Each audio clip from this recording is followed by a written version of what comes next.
thank you very much indeed for joining us and being ready to also to be interviewed at this very topical time for your country.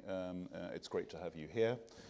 Thank you very much. I wanted to start by getting your sense of the macroeconomic outlook at the moment for Italy. What are the opportunities and challenges that you face in the coming months? Yes, as I think everybody knows, Italy is now in a macroeconomic situation that is not very good. That because we had a kind of macroeconomic shock in the second half of the last year, because of the trade tensions and that had a big impact on the manufacturing sector in Europe, also in Europe, of course mainly in Germany and in Italy.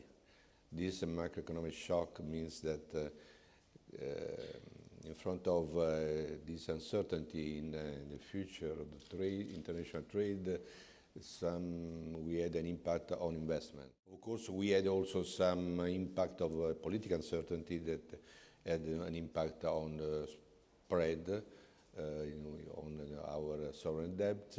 This uncertainty, I think that we eliminated this uncertainty when we had an agreement with the European Commission, and this way we demonstrated that the position in Europe of Italy is solid. We expect a recovery in the second half of this year.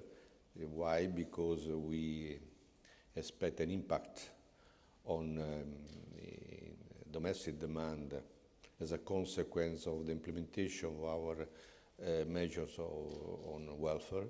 We are also investing on improving the technical capacity of the public administration in designing public investment projects and to implement that in a certain way. What are your foreign investors asking you at the moment? The same stuff, presumably. Yeah, they ask, the investor ask our different kind of bonds. I think that there is a big demand for long-dated bonds. We issued a week ago for 20 years long-dated bonds, and we had a big success.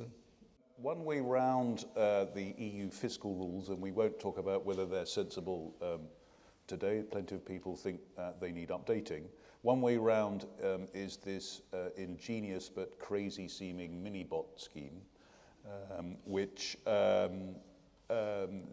was approved on a non-binding vote by the Chamber of Deputies last week, and it looks to some like the introduction of a parallel currency, albeit it could help solve the deficit rules problem for generating debt without generating debt. Do you actually think it will be introduced? No, I don't think so, because I want to be clear about that. The introduction of these instruments are not in the agenda of the Ministry of Treasury.